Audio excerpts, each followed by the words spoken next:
Hello. Welcome to our second episode of No Need to Argue, our UA Debate Series podcast. I'm your host, Ted McLoof, and today we have two very special guests to talk about two of our upcoming events, our last two events for the fall 2023 semester. Those events are going to be following our year-long topic of asking the question, who is Generation Z?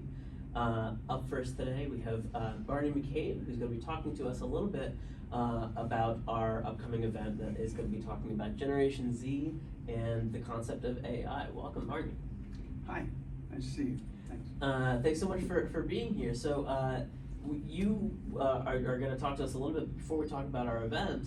You're going to tell us a little bit about the AI working group and what they are and what they do and how they came together. So talk to us a little bit about that.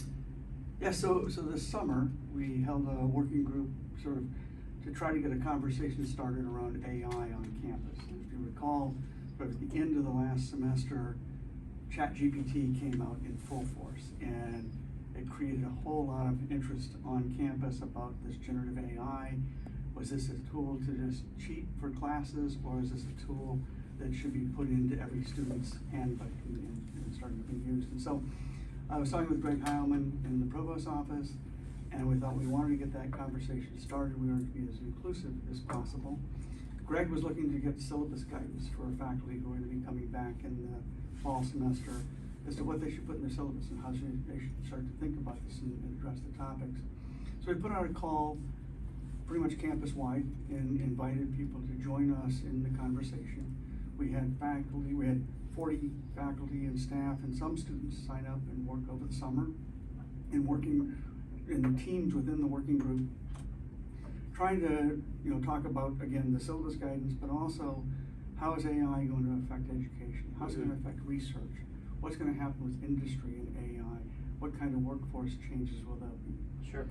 And this semester we started again with another round, and that we have over 400 faculty, staff, students, and more student engagement coming in this semester and sort of getting that started up. It's been a little slow getting started with 400. It's a little hard to get moving, but I mean, 400 people, that's impressive for sure. It's obviously a topic that people are interested in. It definitely is. So, speaking of the ways in which people are interested in it, I've found have been pretty varied. I mean, as you said, when ChatGPT came out, there were some people who were really excited about it, some people who were like terrified of it, some people who were just very skeptical. So is the purpose of these conversations that you wanted to start, that you and Greg had done, is it to demystify AI, or is it to sort of get a handle on AI? Is the jury still out on whether or not this is even a good thing, or are we starting from a place of it can do good, we just don't know how? I mean, what's the purpose of the conversation? What's the desired end game? So the purpose of the conversation is we are a university, and this should be right in our sweet spot in terms of what we do. These transformations, this is societal transformation that we're going through with AI, right? These new technologies are coming in so rapidly, and they are transformative in just about every academic discipline. They're going to be transformative in society. We need to start that conversation. So there's no necessary outcome plan or any sort of perspective coming in. It is, let's bring this campus together and have the conversation. Let's bring the humanists in, the sociologists, let's bring the technologists in and understand how this is going to affect us and start that conversation, because it's the only thing we can do, right? The technology Sure. will be here, it's going to transform things. If we don't have the conversation, we're going to be lost. So the conversation itself is kind of the goal. It is the yes, that's right. And I like that you're saying that it's coming from cross disciplines, because I think the ways in which different disciplines and different faculty members and admin and students even are approaching it is pretty varied. Is pretty varied. So that kind of brings us to our topic of more specifically the upcoming event, which is Generation Z, because I know that I've seen, my colleagues and fellow faculty members they don't quite know what to do. I mean, I'm in English, so a lot of my colleagues are, a little bit sort of understandably skeptical of, whether students are going to be just having ChatGPT write essays for them. But I've noticed that my students actually seem pretty much okay with it, and not because they have this new device that helps them cheat, but rather because I mean, this generation is digital natives, right? I mean, they have a digital literacy that I think that even, I'm only a generation older than them, and certainly that I don't have. So can we talk a little bit about that? I mean, what have we discovered about the way that the student populace and this younger generation has been able to interact with AI and their feelings about it? Yeah, I think it's an excellent point. The digital native aspect of this is that they kind of understand these technologies intuitively and sort of inherently in their social aspect in terms of how they get through life. And that puts them in a fundamentally different place than those of us in older generations. I'm a couple of generations behind that, and having watched this. And so, yeah, I think that's one thing that the instructing community has to really get over, right? Is that how we project these technologies is very different than how people who are natives in the technology are Right. using it. And they're finding ways to question the outcomes. I mean, one sense of our generations or earlier generations, we put a lot more faith in the technologies. And I think generations coming now understand the technologies are just a starting point, right? And they have to become integral to the discussion or the concepts they're working on, but it gives you a great starting point. And so you start to use these tools in phenomenal ways, really. It Right. will progress and get them a lot further along. And so I've been watching that and seeing that it's not the end game, it's the starting point to use ChatGPT and pieces like that. Do you see any similarity, now that we're talking about sort of generational differences, do you see any similarity or any distinct differences between, I mean, when the big thing that sort of was new when I was coming up was just internet in the classrooms at all. Like that was what we all of a sudden had to start learning when we were in high school. And that was novel even for when I was there compared to when my older sisters went to the same school. And my older sisters were just learning to have computers in the classroom that didn't have necessarily internet. And of course, everybody freaked out when television came around and it was going to melt everyone's brains. So is there something that's different about AI? Because I feel like there's an argument to be made that whenever there's a new technology, there's always a little bit of skepticism. But there also does feel like there's something different about this technology that doesn't sort of bear the same kind of feigned moral panic that we've seen before. Yeah, so I know it's kind of a philosophical there's question to ask. could be all kinds of space to operate in. And so I think there's a bunch of different ways to sort of address that, but one of them is these new information technologies, when they come along, it tends to take a while for us to understand how to use them effectively. And again, I think this is something that older generations struggle with more than the younger generations. Sure. They learn how to operate within those technologies very quickly. I guess the thing that concerns me the most in that aspect is the next technology, the next transformation in AI, if you will. I don't know what it's going to be, but it will happen within 2 years. And it's going to be another transformation as big as generative AI has Right. been for us. And so it's that rate of change coming in, I think, that's going to be more difficult to deal with. It'll be interesting, at least from my perspective, to see if this Gen Z is able, the digital natives are understanding what it means to be living on that exponential, living on that rate of change that in computing we've been working with for a long time, but it's hard to get onto that and understand. And that it's so funny you say that, because I was just preparing a couple of the students who are going to be part of the panel, which again I should probably announce is on November 29th at 7 p.m. in the Gallagher Theater. But I wanted to point this out. When I was talking to them, there is something I think very impressive and it makes me feel optimistic about how fluent they are in sort of digital language, and therefore how not scared they are of all of this, and that gives me comfort. But I think there's also an aspect of it that because they've only grown up in that environment, I think that there are very human elements, like of critical thinking and problem solving and things like that it's not this generation, but it's like the next one that I'm concerned that is that going to be eradicated, or is that going to become so aided by AI that those are things like what we traditionally think of as very human capabilities that are gonna just completely fall by the wayside. Your thoughts? So I think that on that, the sort of continual distraction that the technologies have brought, right? Even Gen Z, are they able to separate, and I think they will, right? Separate from the machine and go deep into understanding or cognition and sort of the things that really bring you the human aspect of it. And so it's partly that engagement with the technology appropriately and the ability to eventually to separate from the technology and then get back into the engagement and that fluid sort of going back and forth, but ability to separate, I think, is going to be critical to that. The generation after that, I haven't got an idea. You think back to when I was growing up, right? There was a telephone in your house, and it was attached to it was attached to a long cord that was attached to the wall, and so that transformation of the technologies can go back a couple generations even before that. And so this rapidity, it's almost impossible to sort of predict what technologies they'll be interfacing with.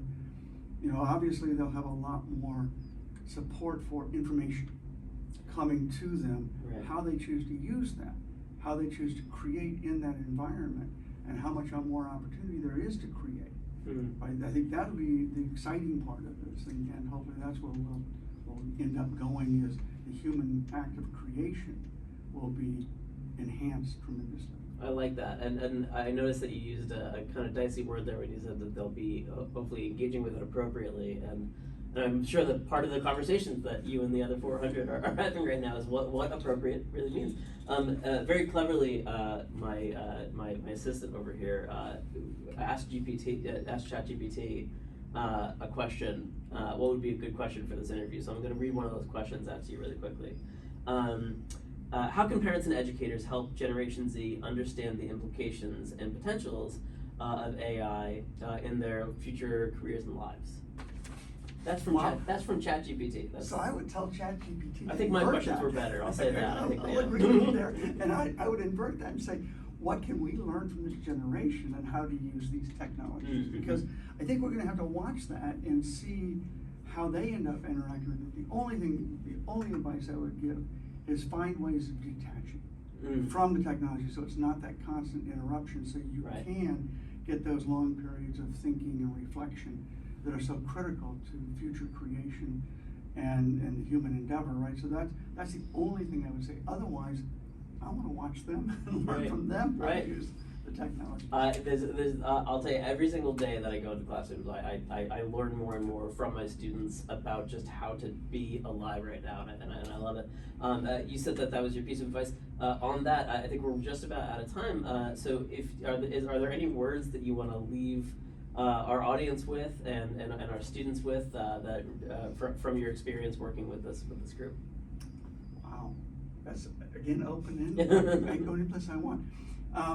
No, I think the big message is this technology is coming, right? And if we don't start having a conversation around it, we don't get everybody included in that conversation, we're going to miss out. And so I think that's the open, bring everybody in, express your concerns, listen as you hear input, and then start to use the technology. This will be a help, and it will be a positive, but there's going to be some uneven steps in the midst of getting there. Excellent. Well, thank you so much. And again, that event is going to be about Generation Z and creativity, and that is going to be on November 29th in the Gallagher Theater at 7 p.m., 6:30? 7 p.m. So come on down. It's pretty easy to find. It's right next to the Student Union by the food court. It's going to be great. Barney will be there. I'll be there. And we can't wait to get a good conversation going on. I'm excited. Yeah, thank you so much, Barney. Thank you. And now we are going to bring in our second guest of the evening to speak about our other event that's coming up. And this one is going to, again, be along the line of asking the question, who is Generation Z? This time we're going to be asking about Generation Z and the concept of creativity. We're going to be looking at how it is that this generation is engaging with the concept of creativity, what they're creating, what they're interested in creating.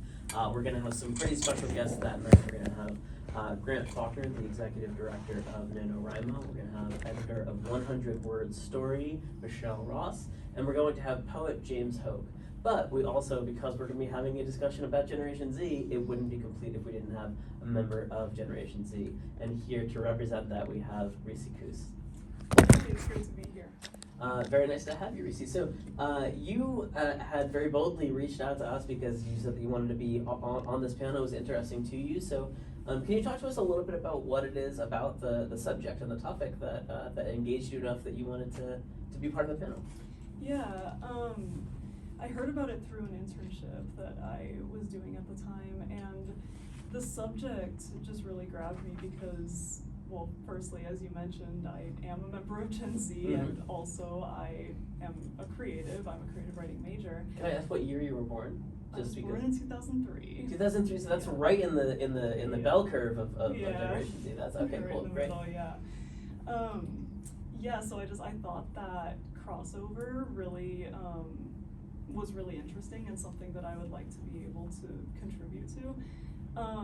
Just because, you know, being in the major, I feel like I'm very much on like at the forefront of this upcoming wave of new creative individuals Mm-hmm. in my generation, and it's generated a lot of questions in me, a lot of the same questions that I feel like this panel is going to answer. So honestly, I feel like my participation is kind of to get the answers myself. Yeah. Hopefully to try and find them along the way, yeah. So I'd love to ask a little bit about that. So through your experience, I would say both as a creative, you know, person yourself, as a writer, but also as a member of workshops, of creative writing workshops, you know, as a student in that environment, what are some curiosities that have sort of popped up? What are some things that you sort of have run into that feel either frustrating or kind of just intriguing to you that about your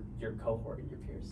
Yeah, workshops are really unique opportunities, I think, to see where your peers are at, you know, because that's the whole point, is to be looking at each other's work and giving each other feedback. And it led me to a lot of questions about like what motivates us to write and to create, because you'd get stories from a really vast array of perspectives, and yet there would be certain commonalities among the types of genres or topics that people tended to tackle, and those patterns were really interesting to me, Mm-hmm. and something that I wondered about a lot. And I also wondered about the nature of the feedback that we tend to give each other, and that would sometimes be a source of frustration for me, you know, where I would feel like there was sometimes a dissonance between like what I as a writer am looking for and what's being provided, and things like that. So. Is it that it's too nice that you feel that people are being handled with kid gloves, or do you feel like they're talking about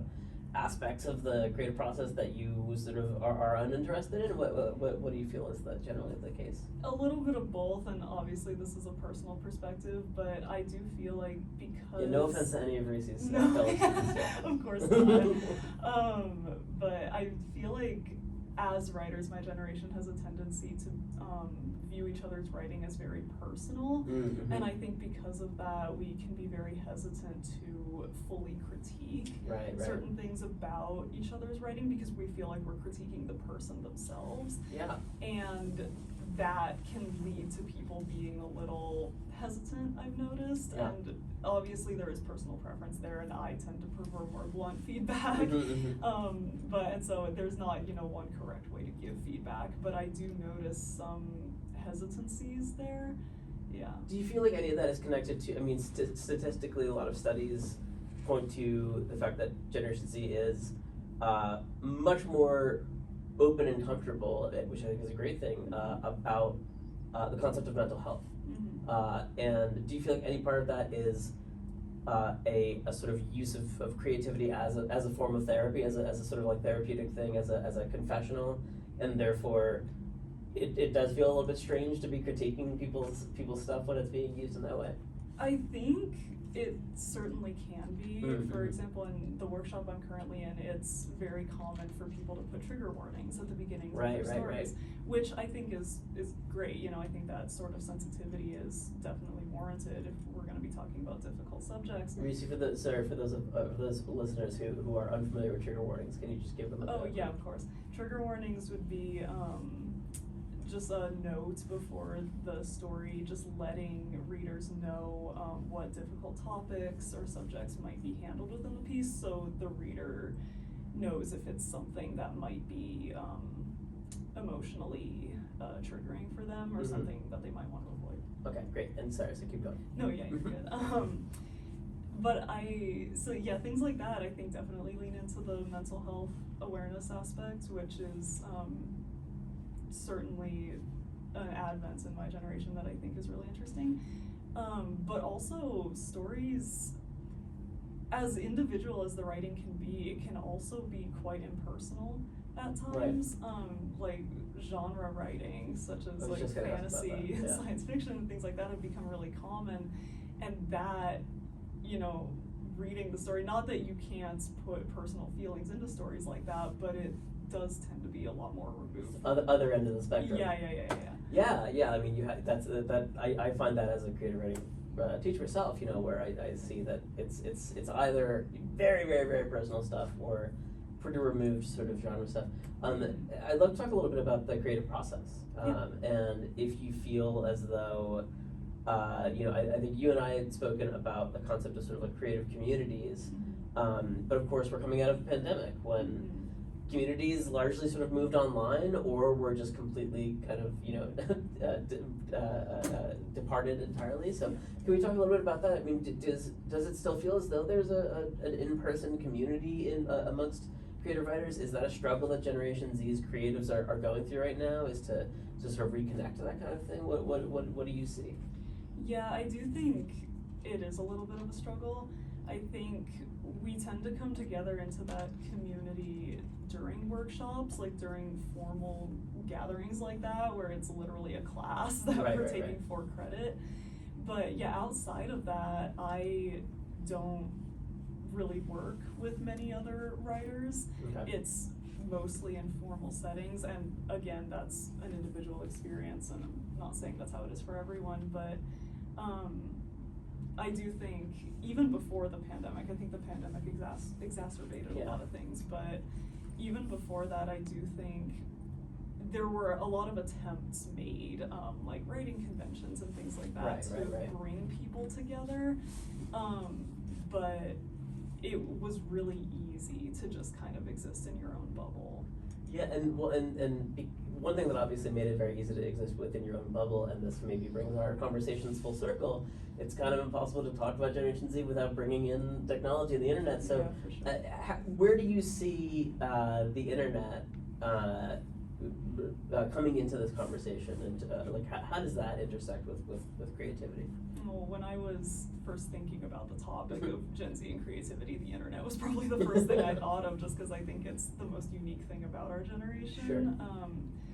I think, and for a lot of people, I think it's been kind of a I guess double-edged sword of sorts, where it's offered a lot of avenues for exploration of topics and information that you wouldn't have access to without the full range that the internet offers. But at the same time, when you're only existing in communities on the internet, that allows you a certain degree of protection, which can be a good thing, but it also can allow for someone to hide almost, I think, or to not fully engage in the way that you have to when you're in person. Sure.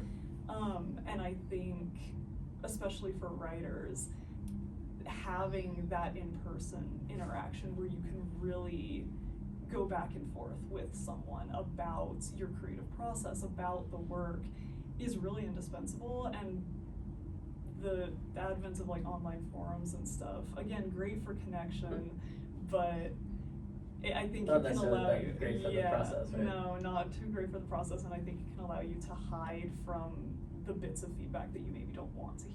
Yeah, so that's in terms of sort of online communities, and I completely get that. I'm also interested because we're having this. I'll sort of wrap up with this and then ask one more question. Since we have the executive director of NaNoWriMo, and we have the editor of 100 Word Story, which is an online journal whose kind of mission statement is, as you might guess, you know, to have very brief sort of flash fiction that people can kind of read on the internet at lunch and be able to very quickly do that. I mean, do we feel as though the internet is creating a new a new sort of literary space for readers, not just for writers, right? That like I think that my friends, if when I get a story published in an old-fashioned hard copy literary journal, the only people who buy like paper literary journals are like the parents of the people who got published in them, right? But Yeah. when I publish something in an online space, I can share it on my social media, and a whole lot of people end up reading it. So I'm interested in, does that feel like it's sort of shifted for Generation Z? Does it feel as though we're able to maybe raise the actual literacy, not just digital literacy, because there's more access to maybe that kind of stuff? I would say yes. I think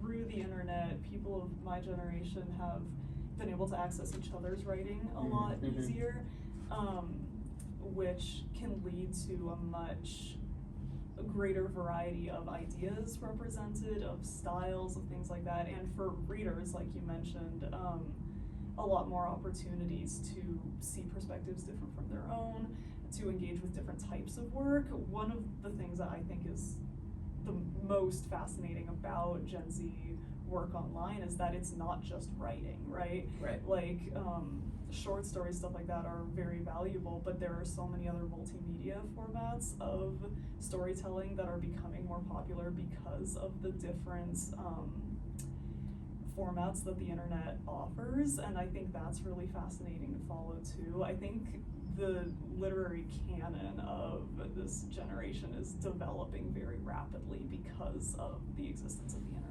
So, and talking about those different styles is the last question that I'll leave with. If you want to put in a sort of a plug for yourself, what kind of stuff do you write, Reese? Do you want to just maybe throw out a kind of a description of what you're most interested in? Yeah, so I am most familiar with writing fiction. I have been writing more nonfiction within the past year or so. I like shorter work. It's more challenging for me because I tend to be rather long-winded, so I like to push myself to be brief. I think short stories are a really valuable form of storytelling, and I'm glad they are still taught. But yeah, in terms of like content, I don't like to write genres, so I mostly write by just what matters to me in the I was going to ask, moment. do you fall more on the genre or Yeah. the confessional writing as therapy side? When I try to write genre, I often feel more limited. It's harder for me to connect with what I'm writing. A story I wrote recently for class, it initially came to me as more of like a science fiction leading piece, but I couldn't connect with it, with what I was trying to write, until I removed the science fiction element from it, and then I was able to get to the core of what I wanted to say with it. So yeah. That was something that I realized very early on in my writing career, when I thought, okay, I gotta come up, I have to just like invent stuff, and then I realized, oh, I could just write stuff about my own life and then just sort of change the names.